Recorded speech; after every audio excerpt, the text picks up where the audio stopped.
हा सांगा, तुम्ही हा अपघात पाहिलेला आहे, कसा अपघात झाला, काय झालं? पहिल्यांदा ते आलेलं विमान आणि पहिल्यांदा असं वरून गेलतं तेव्हा ते चांगलं होतं. नंतर आम्ही घराच्या बाहेरच होतो.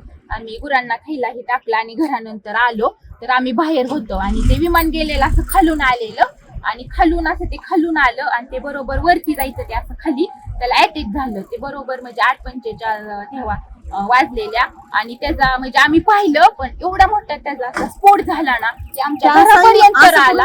असं ते फिरलं आणि खालीच क्रॅक झालं. ते धावपट्टीवर गेलंच नाही, तसं असं जाग्यावर त्याचा स्फोट झाला. आम्ही एवढं घाबरलो तरी पण म्हणजे ते आले वरून पोलीस ही, मग आम्ही गेलो. 15 मिनिटं थांबले. मग आम्ही घरून तरी पण आम्ही पाणी आणलं, बादले ते पाणी घेऊन आलो. त्यांच्यापाशी पाणी दिलं, भिजवलं आणि ती बॉडी अशी साईडला पडलेली आणि त्यांचं मुंडकं ही पूर्ण म्हणजे साईडला होतं ना, अशी निम्मी बॉडी होती ती आम्ही पूर्णपणे पाहिलेली बॉडी.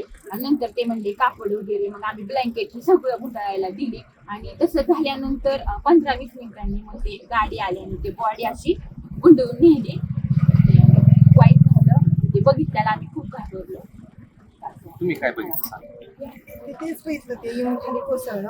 आम्ही मुलं जायची वेळ नेमका टायमिंगच्या वेळ होता 9:45. खाली कोसळला, असा भडका झाला, चाक येऊन माझ्यापर्यंत आलं तिथं घरापाशी. काही आम्ही घाबरलो, पोरही आम्ही पळत सुटलो, पण काहीच उपयोग नव्हता तोपर्यंत. ते पर्यंत सगळं हे झालं होतं, बस्ट झाला होता. आम्ही म्हणजे काहीच करू शकलो नाही, आता फक्त पाहिलेलं जागेवर गेले. काहीच राहिलं काहीच